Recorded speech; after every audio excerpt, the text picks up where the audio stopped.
Hello, magandang araw sa ating lahat mga bro, mga kabadis, mates. Nakikita nyo itong Huggies Box mates. Hopefully, sana ito na yung aming hinahanap mates na aming nire-recover. Kung mapapansin nyo mates ay may kalakihan siya.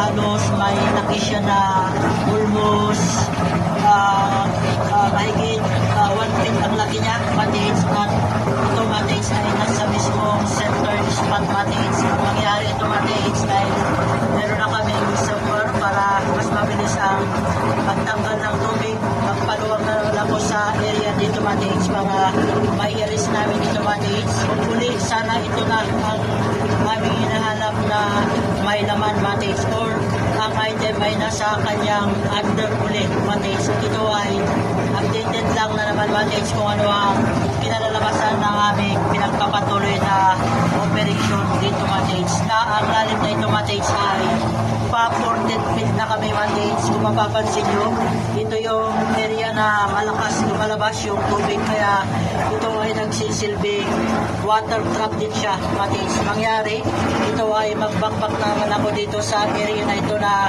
binakbak namin kahapon mates. At ito ay sana mates ay ito na yung aming hinahanap na i-recover mates, dahil ito ay kapansin-pansin mates na Huggies Box at may kalakihan. At ito ay updated lamang sa inyo mates kung ano ang aming pinagpapatuloy na inoperate dito sa alignment ng 25 West.